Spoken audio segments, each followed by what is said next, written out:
처음으로 이 찬양을 해보니까 또 새로운 맛이 있네요. 전 두 가지 생각이 들었습니다. 하나는 이제 북한 지하교회에서 예배하는 또 동포들, 또 중국에서도 그런 가운데 있는 동포들이 그 숨 죽이면서 찬양도 제대로 참 하기 어려운 그런 상황에 있는 분들의 생각이 더 났습니다.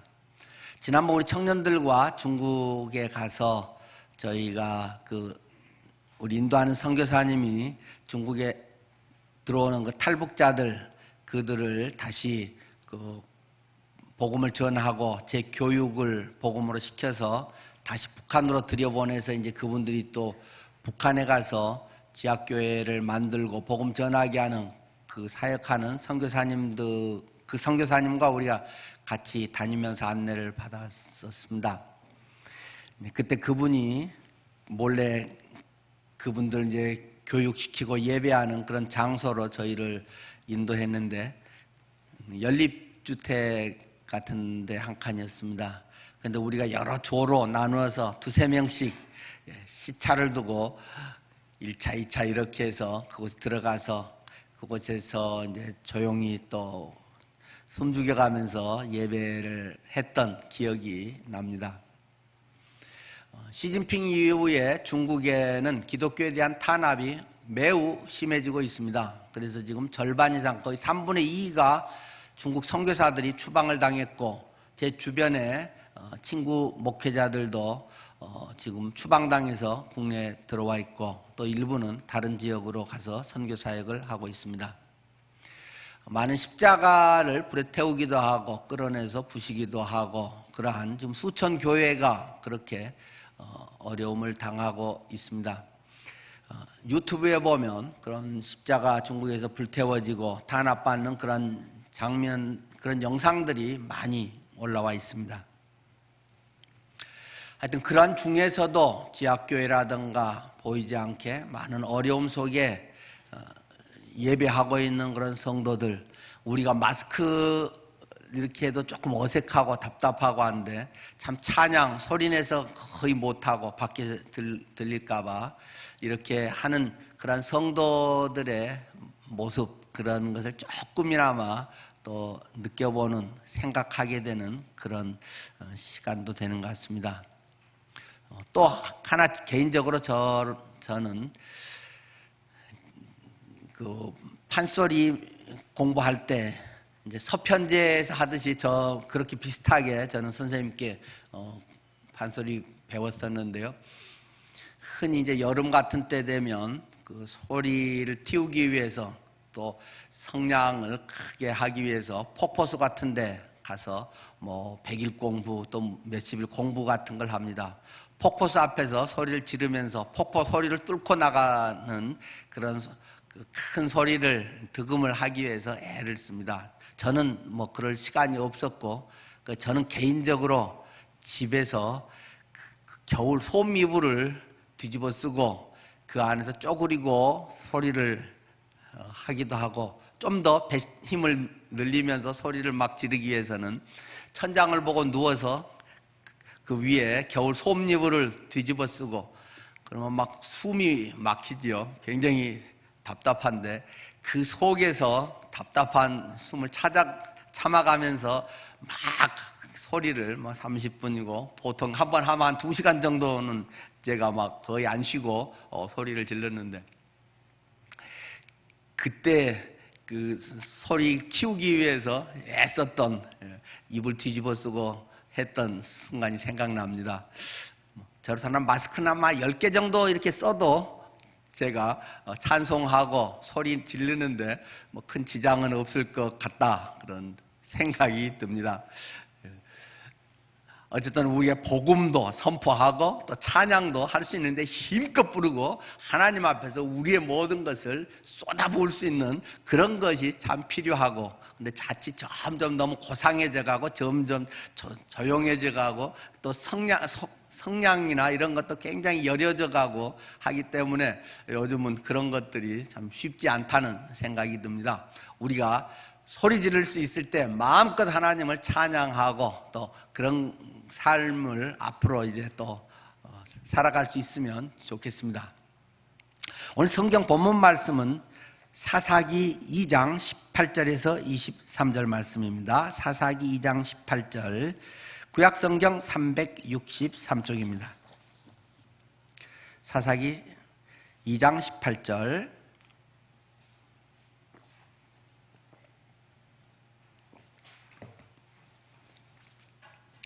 여호와께서 그들을 위하여 사사들을 세우실 때에는 그 사사와 함께 하셨고 그 사사가 사는 날 동안에는 여호와께서 그들을 대적의 손에서 구원하셨으니 이는 그들이 대적에게 압박과 괴롭게 함을 받아 슬피 부르짖음으로 여호와께서 뜻을 돌이키셨음이거늘. 그 사사가 죽은 후에는 그들이 돌이켜 그들의 조상들보다 더욱 타락하며 다른 신들을 따라 섬기며 그들에게 절하고 그들의 행위와 패역한 길을 그치지 아니하였으므로 여호와께서 이스라엘에게 진노하여 이르시되 이 백성이 내가 그들의 조상들에게 명령한 언약을 어기고 나의 목소리를 순종하지 아니하였은즉 나도 여호수아가 죽을 때 남겨둔 이방 민족들을 다시는 그들 앞에서 하나도 쫓아내지 아니하리니 이는 이스라엘이 그들의 조상들이 지킨 것 같이 나 여호와의 도를 지켜 행하나 아니하나 그들을 시험하려 함이라 하시니라. 여호와께서 그 이방 민족들을 머물러 두사 그들을 속히 쫓아내지 아니하셨으니 여호수아의 손에 넘겨주지 아니하셨더라. 아멘. 두 가지 이야기가 떠오릅니다. 첫 번째는 기드온의 이야기입니다. 사사 기드온. 사사기 6장에서 8장에 이 기드온에 대한 이야기가 기록이 되어 있습니다. 미디안 족속들에게 7년 동안 이스라엘 백성들이 억압을 받습니다. 그때 하나님께서는 기드온을 부르셨다는 것입니다. 하나님의 부르심에 자기가 준비되어 있는 사람이 있을 수도 있고 또는 준비가 안 되어 있을 수도 있고 때로는 나 같은 사람이 무슨 그런 지도자로서 그런 사람을 구원하는 일을 하랴 하고 생각해 보지도 못했던 그런 사람도 있을 수 있습니다. 그러나 그보다 중요한 것은 하나님의 부르심입니다. 하나님께서 정하시고 빚으시고 쓰신다는 사실을 기억해야 됩니다. 지금 당장은 얼마나 빚어졌는지 다 알 수는 없지만 우리가 하나님 앞에서 늘 그런 부르심에 대한 반응을 잘 할 수 있도록 준비하는 것은 매우 필요한 일입니다. 우리가 잘 알고 있는 기드온의 이 300용사 이야기, 제가 2년 전에 18년 8월에 이 내용의 설교를 한 적이 있습니다. 그 부분 거기에서의 일부를 다시 한번 인용을 하려고 합니다. 기드온의 300용사 이야기는 주일학교 때부터 우리가 익히 들어온 내용입니다. 핵심은 무엇입니까? 7장 2절 말씀에 보면 이런 기록이 있습니다. 여호와께서 기드온에게 이르시되 너를 따르는 백성이 너무 많은즉 내가 그들의 손에 미디안 사람을 넘겨주지 아니하리니. 미디안 족속이 그들을 아주 괴롭히고 있는데 그들이 지금 식민지화돼서 노예 생활처럼 공출을 바치고 아주 엄청난 고통을 당하고 있는데 하나님께서 기드온을 불러서 야 네가 이 민족을 구원하라 했는데 그래서 사람들을 군사를 초청을 했더니 32,000명이 모였다는 것입니다. 32,000명이 모여서 한번 이러면 우리도 한번 해볼까 하는 마음이 들 수도 있는데 하나님께서 내가 너에게 이 미디안 백성들을 그 적군들을 붙이지 않겠다, 그들을 싸워서 이기게 하지 않겠다라고 말씀을 하십니다. 왜 그렇습니까? 기록되어 있는 대로 군사가 너무 많기 때문이다. 너무 숫자가 많으니까 못 이기게 하겠다 하는 것이 하나님의 말씀이라는 것입니다. 그래서 하나님께서 야, 좀 떨고 내라 하는 것이죠. 사람들의 생각과 주님의 인도하심은 상당히 다를 때가 많다는 것을 기억해야 됩니다. 사람들은 물량주의에 약합니다. 갈수록 현대적인 것은 물량에 약합니다. 동그라미가 많아지는 것에 사람들은 기가 죽습니다. 또 그것이 뭔가 되면 하나님의 일을 할 만하고 아니면 못할 것 같은 그러한 것에 스스로 빠지기 쉽습니다. 32,000명 너무 많다, 좀 내보내라 하고 말씀하십니다. 그래서 선포를 합니다. 이 가운데 징집령에 따라서 오기는 왔지만 두려운 사람들은 다 돌아가도 좋습니다.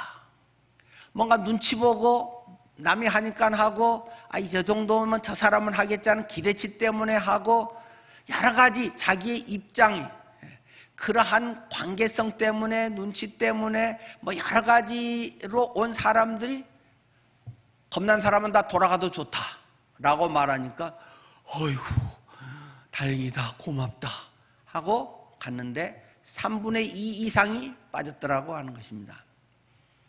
정확하게 성경은 기록하고 있기를 22,000명이 그래서 빠져나가고 32,000명에서 이제 10,000명이 남았다라고 기록하고 있습니다.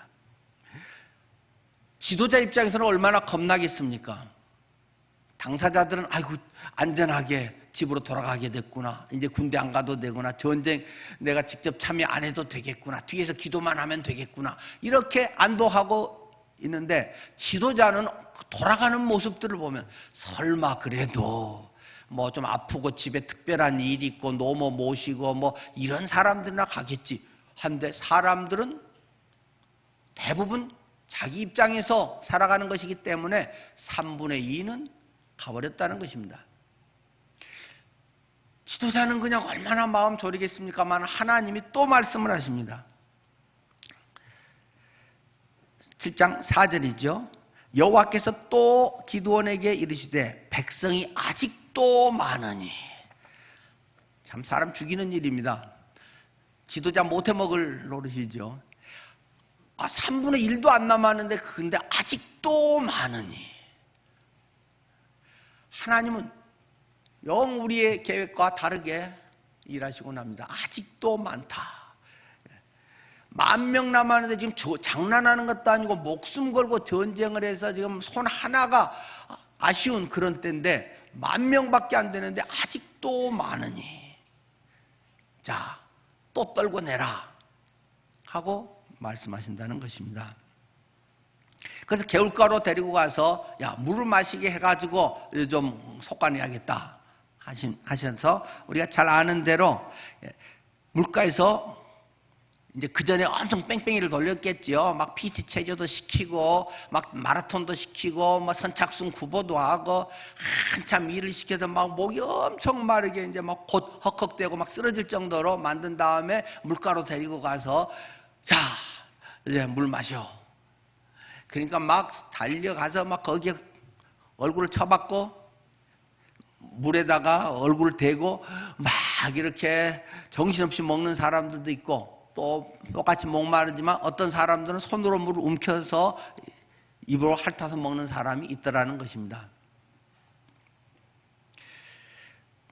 근데 쳐박고 먹는 사람이 9,700명, 손으로 물 떠서 이게 쪼그리고 무릎을 굽히고 먹는 사람이 300명. 하나님께서는 저 300명만 남기고 9,700명을 또 집에 가라고 해라 해서 보냈다는 것입니다. 왜 300명을 선택했겠습니까? 손으로 움켜서 입으로 먹는 사람은 그래도, 물에 처박은 사람은 물밖에 안 보이지만 사주 경계라도 할 수 있고 준비 자세가 돼 있고 그래서입니까? 성경은 그렇게 이야기하고 있지는 않다는 것입니다. 우리의 일반적 생각은 그럴 것 같은데 하고, 저도 주일학교 때랑 수없이 기드온의 이야기는 송화를 엄청 듣고 초등학교 때부터 신앙생활하면서 이야기는 들었는데 나중에 보니까 그런 것 같지가 않습니다. 그냥 선생님이 재밌게 얘기하려고 하면서 자기 생각으로 그 설교를 했던 것 같아요. 성경에는 그런 거하고는 아무 상관없다. 자주 경계를 하고 뭐 이렇게 준비성을 가지고 막 그래서 주님의 일을 할 때는 쓰임 받기 위해서는 준비된 자세로 준비성 있게 다 이렇게 살펴가며 해야 됩니다. 저는 그런 설교를 많이 들었는데 성경에는 그런 말이 전혀 없더라는 것입니다. 적어도 기드온의 이야기에서는 말입니다. 그래서 선택됐다기보다는 오직 성경 본문이 말하고 있는 건 한 가지, 숫자가 적기 때문이라는 사실입니다. 뭐 그거는 가정이니까 알 수 없지만은 뒤집어서 만약에 고기 쳐박고 막 이렇게 먹는 사람이 300명이고 물을 떠서 이렇게 먹는 사람이 9,700명이었으면 아마 고기 쳐박고 먹는 그 사람 300명을 택했을 것이라는 것이 성경의 전체적 흐름의 가르침입니다.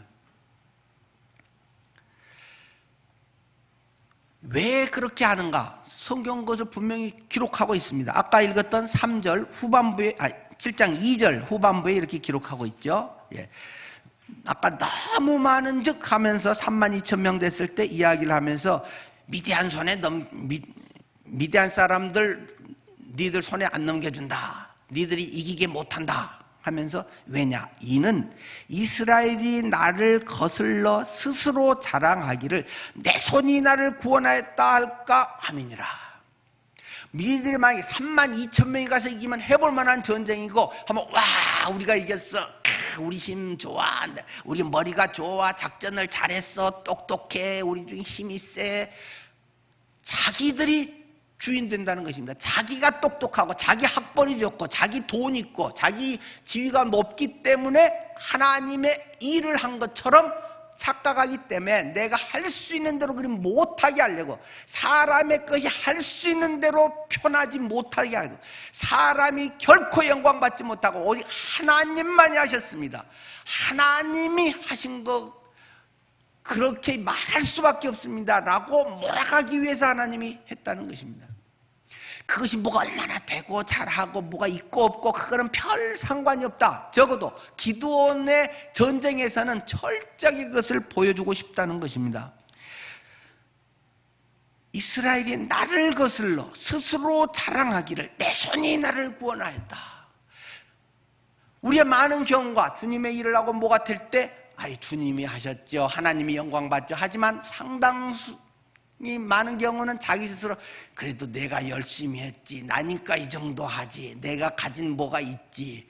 내가 뭐 학벌이 재산이 뭐 어떤 것에 왕년에 뭐 관록이 이런 것이 은근히 말은 안 하지만 속으로 그것이 있음을 은근히 자긍심을 갖는 경우들이 적지 않습니다. 하나님은 그걸 깨야 된다. 하나님 앞에 제대로 쓰임받기 위해서는 그게 깨지지 않으면 그냥 다른 사람보다 낫고 안 한 것보다 낫고 그럴 수 있을지 모르지만 하나님이 하신 것이 드러나지 않는다. 철저히 하나님만이 구원자입니다. 하나님만이 능력입니다. 하나님만이 하실 수 있습니다를 하기 위해서 인간적인 건 할 수 있는 대로 깨부수고 할 수 있는 대로 약하게 하고 도저히 네 같은 것이 어떻게 도저히 보통 사람은 해도 니는 할 수 없어 라고 자꾸 하나님은 만들어간다는 것입니다. 거기에 진정으로 믿음의 역사가 있는 것이고 하나님이 하신 것이 드러난다는 것입니다. 이스라엘이 나를 거슬러 스스로 자랑하기를 내 손이 나를 구원하였다 할까 함이라. 그러니까 나는 숫자를 할 수 있는 대로 니들은 숫자를 좋아하고 많으면 은근히 자부심이 있고 돈 통장에 동그라미가 많으면 내가 살만해 뭐 어쩌고 그것을 의지하면서 그것이 내 능력인 것처럼 인간의 본성이라고 하는 것은 죄의 뿌리와 세상의 뿌리와 욕망의 뿌리를 내리고 있기 때문에 그렇게 하려는 것이 본질적인 우리의 모습이다. 철저하게 그것을 싹둑 자르고 철저하게 그리스도만을 나타내고 하나님만이 나의 능력입니다. 주님만이 나의 피난처입니다. 주님이 아니면 나는 완전 허ገብ입니다. 한순간도 10분도 주님이 나와 함께하지 않으면 나는 죽은 시체와 같습니다 라는 걸 철저히 깨닫는 사람을 믿음의 사람이라고 하고 하나님은 그럴 때에 비로소 하나님의 일을 이루신다는 것을 보이고 싶으신 것이 기드온 용사에 대한 이야기라는 것입니다. 내가 어떤 일을 하는데 숫자가 많아서, 환경이 좋아서, 내 실력이 있어서, 작전을 잘 짜서 스스로 자랑거리가 된다면 회개해야 됩니다. 사람들은 성공했다고 하고 사람들은 그것을 자랑이라고 하고 주님이 함께 하셨네요 라고 말할지 모르지만 내 스스로의 은근히 그러한 자부심이 생기고 남이 그걸 안 알아주면 은근히 서운하고 이러한 것이라면 철저히 주님 앞에 껍질을 벗고 회개해야 됩니다. 하나님의 영광을 가로채는 일이다. 성경은 계속적으로 그렇게까지 이야기를 하고 있는 것입니다. 사도 바울 같은 사람은 너무 똑똑하기 때문에 너무 인류대를 나오고 가문이 좋고 신앙적으로도 잘 됐고 나면서부터 로마 시민권을 갖고 있어서 여러 가지 내놓을 게 많기 때문에 많이 쓰이고자 할수록 센 걸 하나님께서는 집어넣어 주셨다는 것입니다. 목숨 걸고 3번이나 금식기도 하면서 그냥 죽을 각오하고 아마 한 40일 금식기도 했는지 모르겠어요. 성경은 말하고 있지 않지만 3번이나 그렇게 목숨 걸고 기도했는데도 하나님의 말씀은 내 은혜가 네게 좋게, 이게 너에게 딱 맞춤형이야, 너에게는 이것이 꼭 필요해, 그렇게 말씀하신다는 것입니다. 나는 죽을 맛인데 그것만 없으면 뭔가 한가닥 할 것 같고 남들이 인정을 받고 대단합니다 할 것 같은데 거기에 있어서 그냥 싹 하다가 완전 초쳐버려가지고 완전히 그냥 사람 우습게 돼버리고 뭐 성경이 말한 것이 뭐 간질병이라고도 하고 뭐 안질이라고도 하고 다른 것이라고도 하고 하여튼 성경학자들이 성경은 명확하게 말하고 있지 않기 때문에 무슨 병이었는지는 정확히 모르지만 굉장히 치명적인 아주 고통스러운 그러한 장애를 그는 안고 살았다는 것입니다. 꼭 손오공의 머리띠 같다 그런 얘기를 제가 자주 하죠. 손오공이 그냥 구름을 타고 막 여의봉을 흔들고 다니면서 난리를 하면서 막 또 굉장히 능력이 있지 않습니까? 그러고 그냥 지 멋대로 하려고 할 때마다 그 머리에 씌워둔 띠가 막 쪼여가지고 머리가 막 고통스럽고 통증이 생겨가지고 해가지고 말 잘 들을게요, 또 내 마음대로 안 할게요 그러잖아요. 저는 그 서유기를 볼 때마다 얘들이 성경에 그것을 어떻게 이렇게 잘 이용을 해갖고 이걸 썼나? 라고 생각할 정도로 많이 생각이 됩니다. 저도 많이 피곤하면 막 뇌가 쪼입니다. 뇌가 막 쪼이면서 굉장히 통증이 옵니다. 근데 막 피곤이 쌓이면 옛날은 그런 적 없는데 뇌졸중 이후로는 그런 게 오더라고요. 하나님이 나를 쓰실라나 보다. 안 쓰면 그럴 것도 없고 통제할 것도 없는데 뭔가 하나님 써주시려고 야 겸손하게 네가 하는 거 아니야, 건강도 네 거 아니야, 옛날은 되게 건강했지만 그것도 내 마음대로야, 그런 생각을 하게 됩니다. 혹시 여러분의 삶에 고통거리가 정말 깊이 있습니까? 기대하십시오. 그러면 굉장히 건방질 가능성이 많은 분입니다. 죄송합니다. 그러나 그게 본성 맞잖아요. 우리 인간은 겸손한 척하면서 속으로 굉장히 교만한 면들이 많은 존재들이란 말입니다. 하나님의 말씀 앞에 가까이 갈수록 사도 바울이 나는 죄인 중에 괴수입니다, 우두머리입니다, 최고 마지막에 고백, 제일 성숙했을 때 고백. 저 같은 건 별로 하겠습니까? 그건 초기의 고백인데 나는 죄인 중에 괴수, 죄덩어리입니다. 그게 깊이 하나님의 빛에 가까이 가면 갈수록 눈가에 주름이 자글자글한 것이 보인다는 것입니다. 월하미인 전에도 말씀드렸잖아요. 달빛에서는 다 멋있는 것 같은데 빛 가운데 나오면 가까이 갈수록 나의 이러한 부족한 것들이 자글자글 보이는 것이 맞는 것입니다. 하나님 앞에서 내가 어떤 존재인가를 철저히 깨달아야 됩니다.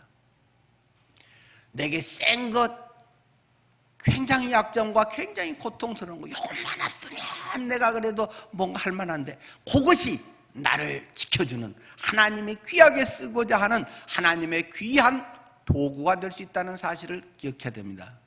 물론 고통만으로는 아무것도 아닙니다. 고통을 고통으로만 느낀 사람은 고생만 하다가 그냥 죽고 끝나는 겁니다. 고통에 하나님의 의미가 있다. 그것을 통해서 하나님이 나를 어떻게 빚으시는가, 내가 어떠한 존재인가, 하나님 앞에 내가 어떻게 살아야 되는가, 나를 철저히 내려놓고 철저히 십자가와 함께 나는 죽고 오직 그리스도 예수와 함께만 살고자 하도록 주님은 깎아내시는 것이고, 그렇게 의미를 발견하고 그 속에 주님을 철저히 의지하는 사람을 하나님은 쓰십니다. 안 그러면 고생만 찡탕하다가 그냥 별 볼 일 없이 끝나는 것입니다. 기드온의 삶을 통해서 하나님은 스스로 자랑하지 못하도록 철저하게 인도하신다는 사실입니다. 하나님께서는 하나님의 전적인 이런 능력만이 아니라 우리의 믿음과 순종을 통해서 또한 일하고 계신다는 사실도 놓쳐서는 안 됩니다. 기드온에게 하나님은 말씀하시지 않습니까? 네가 갖고 있는 그 힘, 즉 하나님이 주시는 그 힘, 그걸 의지하는 그 능력으로 이스라엘을 미디안의 손에서 구원하거라. 너희들은 저기 지켜만 봐라. 고생할 것도 없고 내가 다 알아서 하면 다 해서 되면 박수나 쳐라. 하나님은 그렇게 인도하지 않습니다. 네가 그 일을 해라. 내가 너를 택했다. 내가 너를 사랑하고 내 백성으로 삼았다. 네가 이 일에 총대를 메고 나가라고 하나님은 우리를 부르신다는 것입니다. 우리는 거기에 대해서 반응을 해야 됩니다. 멀리서 불구경하듯이 하고 잘해요 박수하고 기도해 줄게요 이런 게 아니라는 것입니다. 네게 내가 능력을 준다.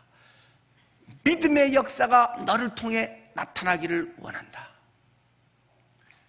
기도는 아닌데요, 나 같은 게 뭐 나는 가문도 뭐 하팔이고 어쩌고 저쩌고 뭐 온갖 것을 하면서 나는 말빨도 떨어지고 뭐 배운 것도 없고 어쩌고 저쩌고 할 거 이거 많겠지만 하나님이 너를 부른다는 사실에, 하나님의 힘으로 해야 한다는 사실에 네가 갖고 있는 걸 전부 내놔라. 그러면 내가 얼마나 놀랍게 쓰는가를 보게 될 것이다. 두려움 속에서, 하기 싫은 것 속에서, 겁나는 것 속에서 뭐 그러니까 그냥 핑계로 뭐 5만 가지 다 되잖아요. 대표적으로 2가지만 하면서 성경이 양털을 놓고 뭐 물을 해서 뭐 양털에만 흠뻑 젖고 나머지는 바짝 마르게 해주세요. 그랬다가 한번 그렇게 해도 어쩌다가 우연히 뭐 그럴 수도 있지. 하나님 또 한 번 실험할게요 하면서 이번에는 양털은 고슬고슬하고 옆에 흙만 그냥 잔뜩 진흙탕이 되게 해주세요. 뭐 이렇게 한 번, 2번 계속 확인하고 점검하고. 뭡니까? 하나님의 그 능력이 의심스러워서입니까? 아니죠. 하기 싫다고 말 아닙니까? 난 어쨌든 안 할게요. 좀 안 하고 싶은데 뭔가 명분이 있어야 되잖아요. 하기 싫다고 말입니다. 이렇게도 하기 싫고 저렇게도 어떤 핑계 대서 하기 싫고, 이게 인간의 본성이라는 것입니다. 나도 남들 하는 것은 누가 하면 따라가 줄게요, 기도해 줄게요, 이러고만 있고 싶은 것이 대부분의 사람들의 모습이라는 것입니다. 네가 나가, 네가 총 때문에 그런 일을 통해서 하나님의 역사가 일어난다는 것을 우리에게 선언하고 있습니다. 하나님의 부르심에 도망가지 마십시오. 하나님의 부르심을 피하지 마십시오. 몰라서 하는 것은 하나님이 계속적으로 확증을 시켜주실 것입니다. 그러나 확실히 알면서도 뺀질거리고 안 하려고 핑계 저 핑계 뭐 검증하고 어쩌고 그런 짓 하지 마세요. 치사한 것입니다. 하나님의 부르심에 여기 있습니다, 나 같은 거 마음대로 쓰세요. 사실 뭐 몇 년 살다가 그냥 죽는 게 우리 인생인데 하나님 나 여기 있습니다, 뭐 이 정도 돼야 그래도 하나님의 그 큰 은혜, 그 사랑을 받았다고 하고 찬송하면서 감격하고 주님을 위해서 그래도 내가 한 번은 내 평생을 한번 바쳐 살아보리라. 적어도 이런 사람들의 자세 아닐까요?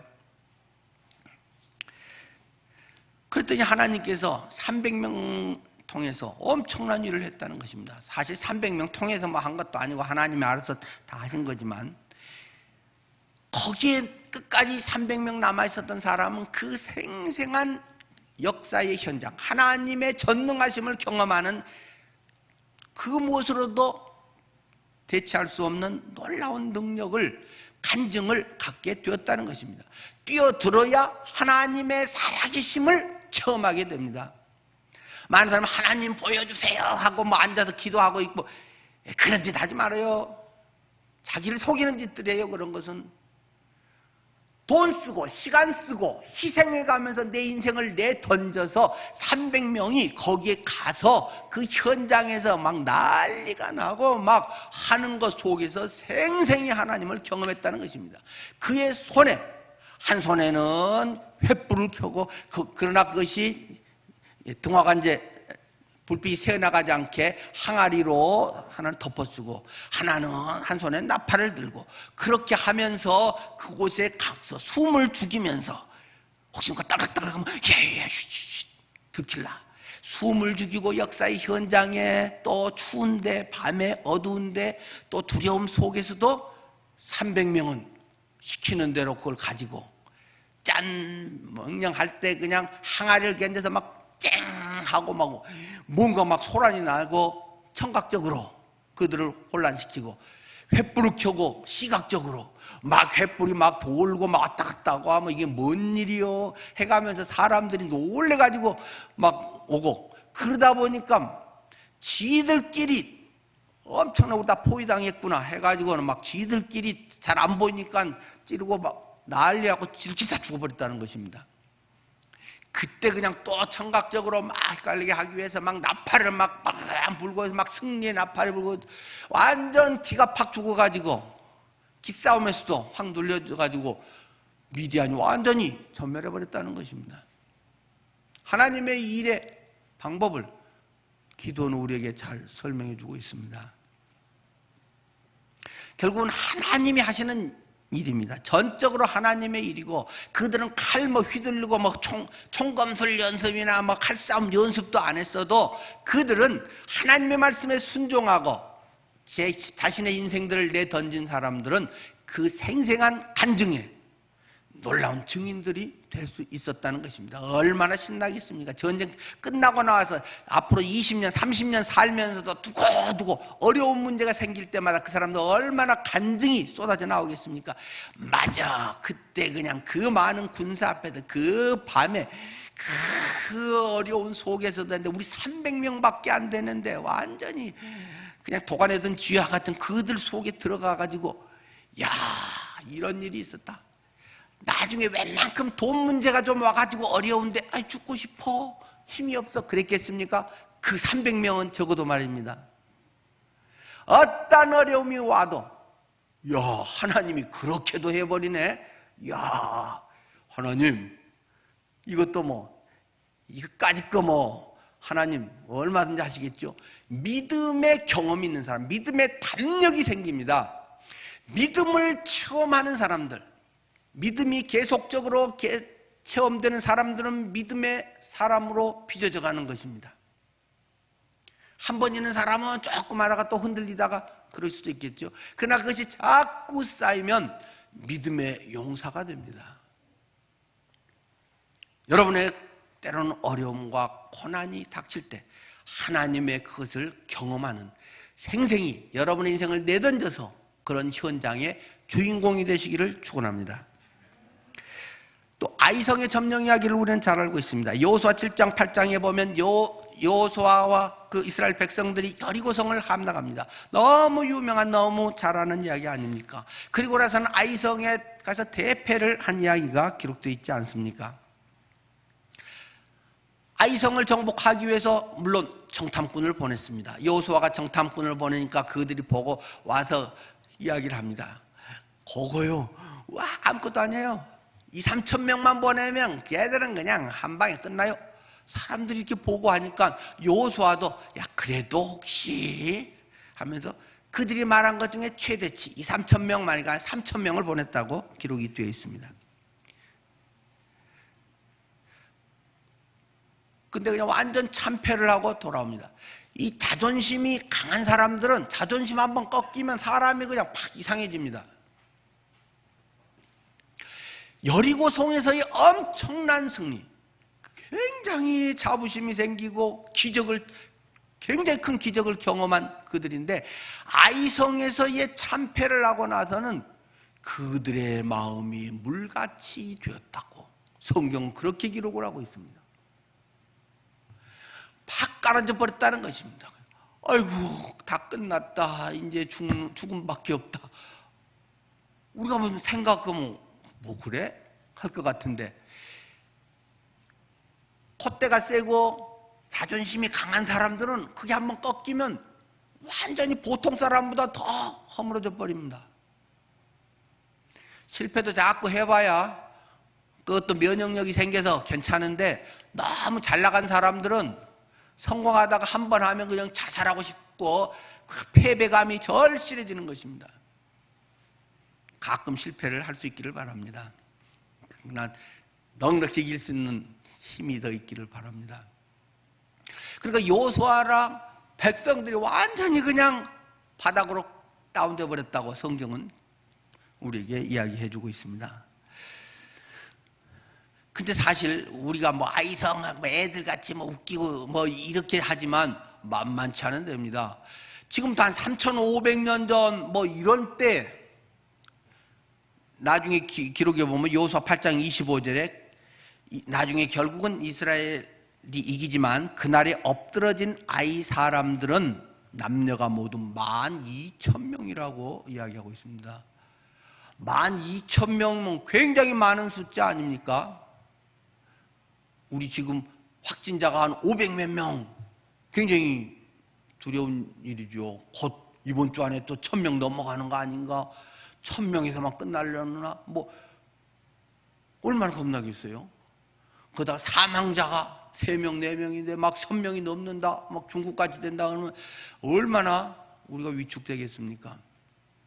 아이성 쬐끔하고 뭐 한 몇백 명이 이런 게 정도가 아니라 이들이 다 죽인 숫자만이 12,000명이나 될 정도로 아이성이 웃기는 성이 아니라는 것입니다. 그런데 그들이 이런 상태가 되는 것은 무엇입니까?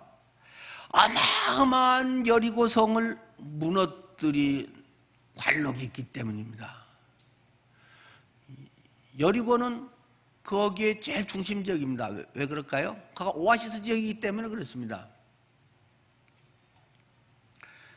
여리고가 오아시스 지역이라서 그 사막에는 물이 굉장히 중요하잖아요. 그러니까 이 종려나무 또 이번에 우리 그 뭐 대추야자 열매 그 맛은 굉장히 단 그 사막 지역에 피곤한 이런 데서는 당분 섭취가 굉장히 중요하잖아요. 하나님께서 그래서 이 대추야자 이런 걸 많이 두신 것 같아요. 사막 지역에.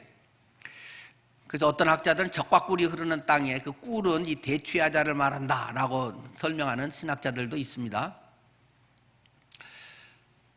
하여간에 이 대추야자라든가 뭐 종려나무 이런 것이 굉장히 많습니다.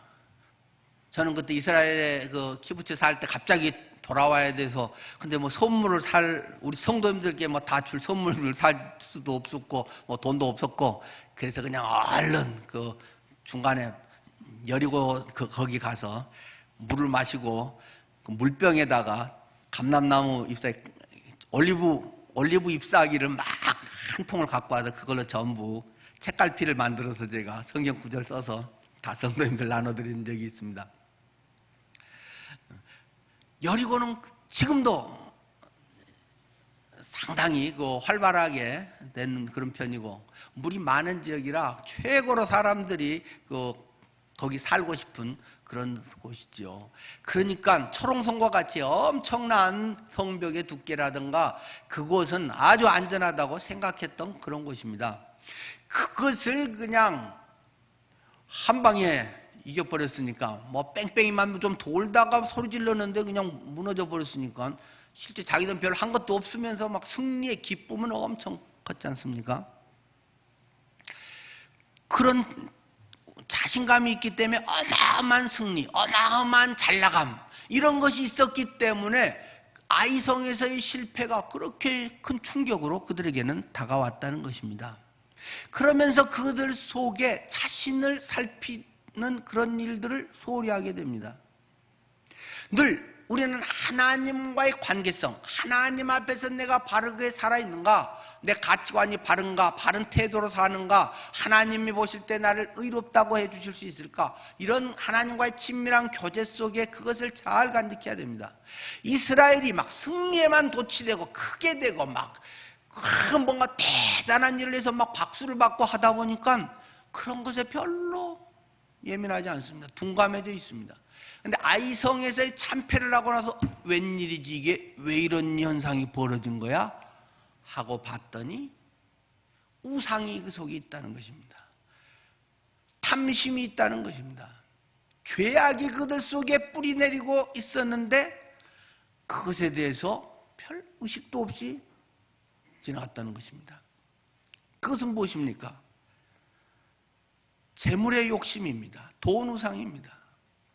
그들 속에 돈 우상이, 재물에 대한 욕심이, 예수를 믿는데 주님은 나의 주인이라고 이야기를 하는데 돈에 대한 욕망이 꽉 차 있다는 것입니다.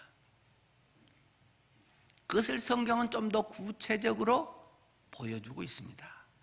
어떤 사람이 여리고를 무너뜨린 거기서 하나님이 손대지 말라고 했는데 거기에서 금덩어리를 가져오고 은덩어리를 가져오고 고급의 명품 옷을 갖고 왔다는 것입니다. 그리고 나서 싹 안 그런 척하고 숨겨놨다는 것입니다.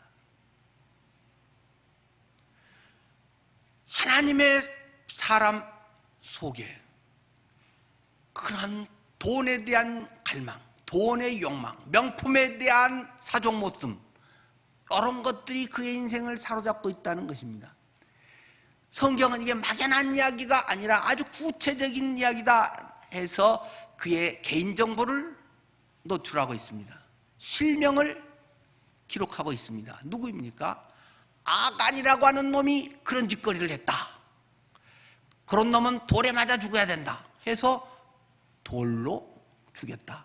돌무더기가 그래서 사람들의 교훈으로 요러면 요렇게 죽는다, 요렇게 큰 코 다친다, 하나님이 가만둔다 하는 것을 돌무더기를 싸서 사람들이 보는 교훈으로 삼았다고 성경은 기록하고 있습니다.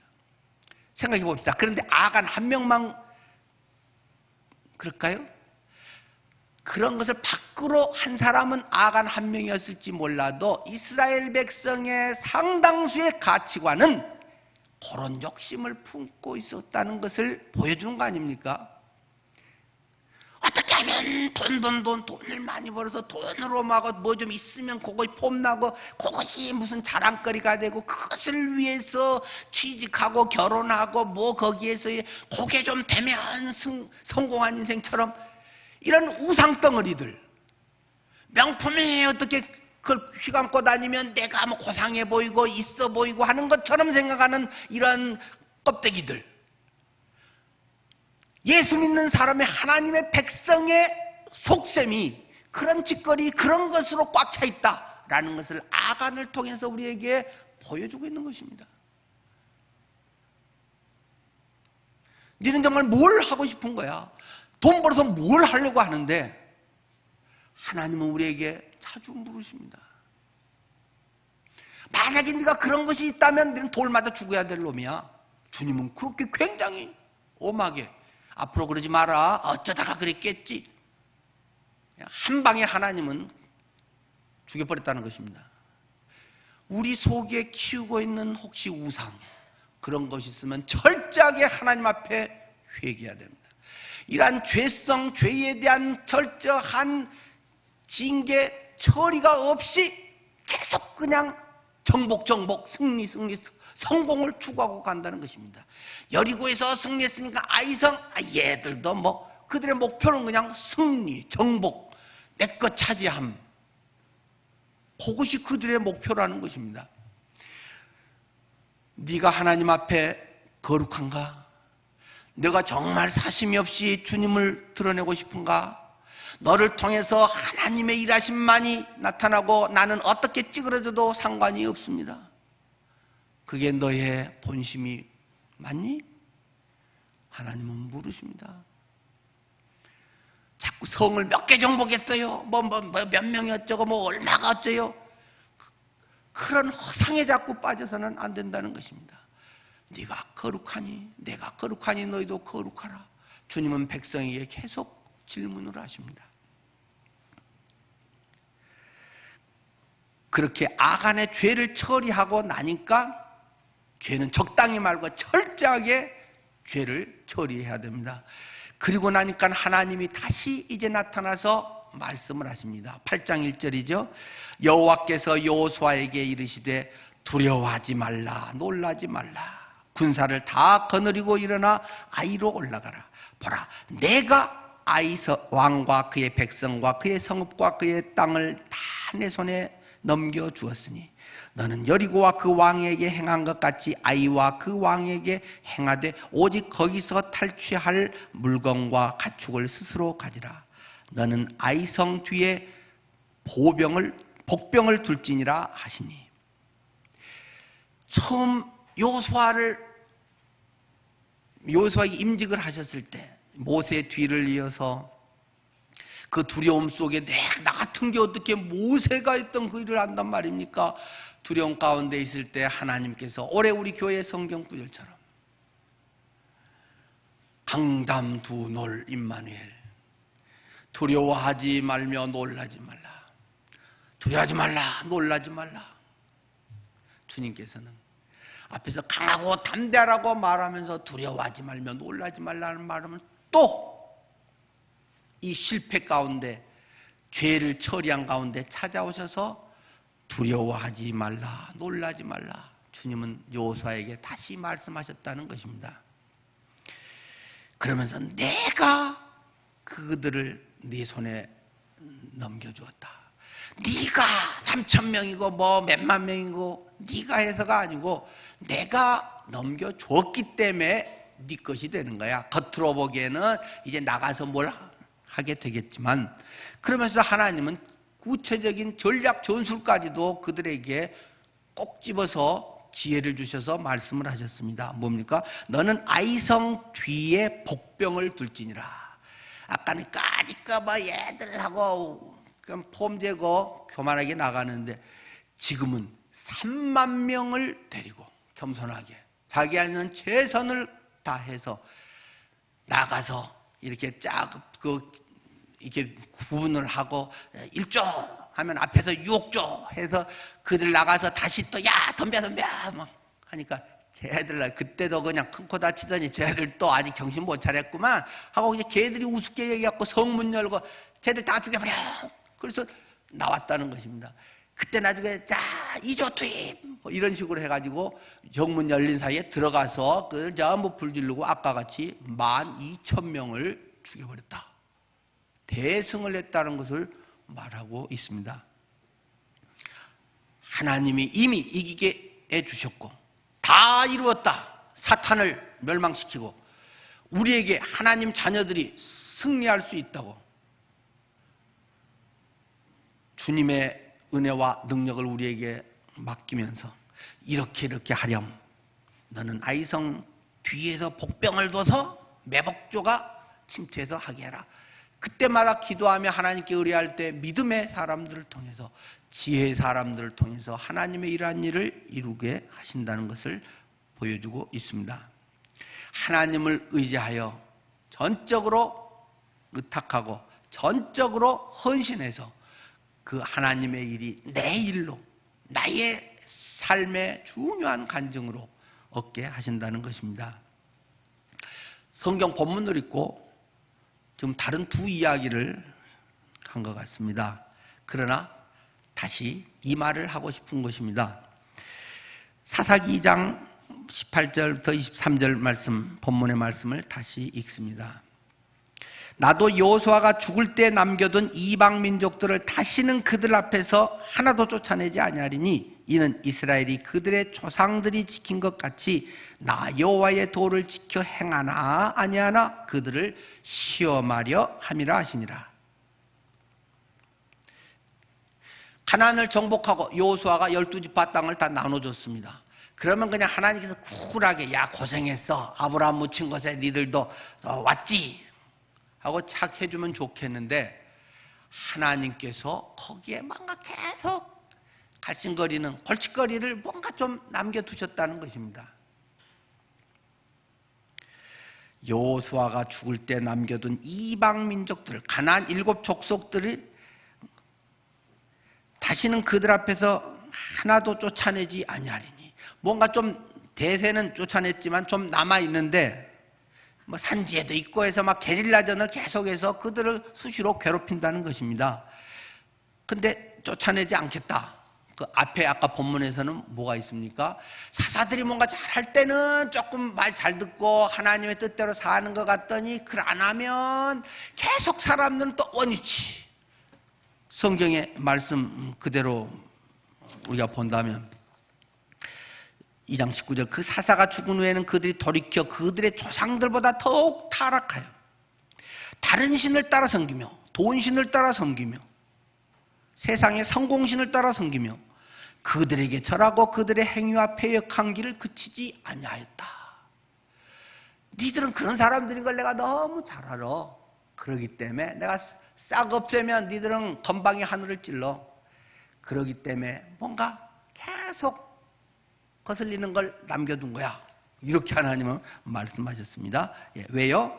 나 여호와의 도를 지켜 행하나 아니하나 그들을 시험하려 함이라.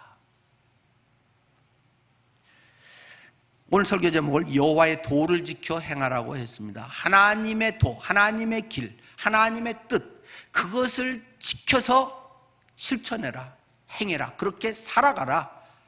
아는 것은 누구나 하는 것이고 그건 아주 쉽고 뭐 그건 있으면 좋고 없어도 괜찮은 건데, 그렇게 살지 않으면, 그리고 한결같이 주님과의 친밀한 관계성 속에서 하지 않으면 더 교만해지고 사람 더 버리게 되는 것이다.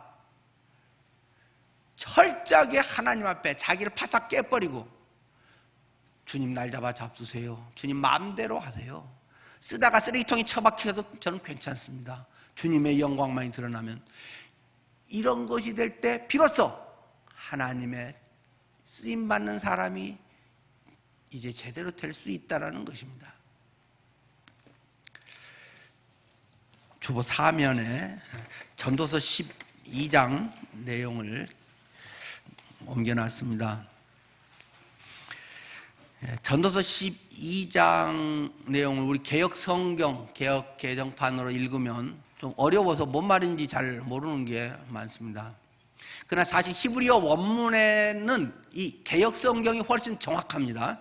훨씬 더 거기 원문의 본래 거기 있는 그대로는 개역 개정판 성경이 훨씬 더 정확하고 가까운 겁니다. 그런데 그 말이 그 히브리 그런 뭐 표현도 있고 그 당시 또 고투 이런 것도 있고 하기 때문에 지금 사람들이 못 이해하기가 어려우니까 이제 쉬운 성경이나 이런 거는 상당히 의역을 많이 하고 전문적 용어로는 내용 동등성 원칙의 번역을 한 거고, 거기에서 제일 쉽게 한 것이 이 쉬운 말 성경과 쉬운 성경, 그거 좀 더 쉽게 한 것이 쉬운 말 성경, 그거 더 현대인적으로 아예 번안하다시 한 것이 이제 메시지 성경인데, 그래서 이 메시지 성경 걸로 제가 여기에 실었습니다. 한번 읽으면 거의 이해하실 것입니다. 내가 아직 젊을 때 내 창조주께 영광을 돌리고 그분을 즐거워하리라. 세월의 무게에 못 이겨 기력이 쇠하기 전에, 눈이 침침해져서 세상이 뿌옇게 보이기 전에, 몸이 으슬으슬 춥고 겨울철에 난로가를 떠나지 못하게 되기 전에, 젊을 때 창조자 하나님께 영광을 돌리고 그분을 즐거워하리라. 늙으면 몸이 말을 듣지 않는다. 힘줄은 늘어지고 쥐는 힘은 약해지며 관절은 뻣뻣해진다. 세상에는 땅거미가 깔린다. 마음대로 이제 돌아다니기도 이제 힘들어지고 마음대로 드나들 수 없게 된다. 집구석에만 있어야 되니까 세상이 멈춰 선다. 귀도 어두워져 가지고 가족들의 소리도 희미해진다. 이제 불면증도 없고 예민해져 가지고 새소리에 금방 잠이 깨버리고, 산을 오르는 것은 옛날 일이 되고 내리막길 걷는 것도 후들후들 떨려서 걷는 것마저 겁이 난다. 머리털은 사과꽃처럼 머리가 하얗게 되고 성냥개비처럼 부러질 듯 힘없는 몸을 장식할 뿐이다. 넘어지기만 해도 그냥 뼈가 부러져 가지고 입원해야 되고, 금방 막 몸이 바삭바삭해지는 것처럼 골다공증이 생겨서 그렇게 해도 된다. 그렇다. 너는 영원한 안식으로 가는 길에 거의 이르렀고 친구들은 네 장래 계획을 세운다. 근사하던 삶이 조만간 마무리되는 게 인생이다. 값지고 아름다운 인생은 누구나 그렇게 끝나는 것이다. 몸은 그 출처였던 땅으로 되돌아가고 영은 그것을 불어넣으신 하나님께로 되돌아간다. 모두가 인생은 허망하다, 연기다, 연기일 뿐이다. 탐구자는 모든 것이 연기라고 말한다. 탐구자는 지혜롭고 다른 사람들에게 지식을 가르쳤다. 너는 많은 잠언을 따져보고 검토하고 정리했다. 탐구자는 옳은 말을 찾아 알기 쉬운 진리로 기록하려고 최선을 다했다. 지혜로운 이의 말은 우리에게 제대로 살라고 촉구한다. 그 말은 잘 박힌 모처럼 인생을 붙들어준다. 그것은 한 분 목자이신 하나님의 말씀이기도 하다. 친구여, 이 밖의 것에 대해서는 너무 무리해서 연구하지 말라. 책을 출판하는 일은 끝이 없고 공부만 하다 보면 지쳐서 공부밖에 못하는 사람이 된다. 나는 할 말을 다 했고 결론은 이것이다. 하나님을 경외하여라. 그분이 명하시는 대로 행하여라. 이것이 전부다. 결국 하나님은 우리가 하는 모든 일을 환히 드러내시고 감추어진 의도에 따라 그것의 선함과 악함을 판단하실 것이다. 누구나 인생의 마지막을 향해 가고 있고 하나님 앞에서 하나님의 도를 지켜 행함으로 주님 앞에 기쁨으로 그분을 맞이하고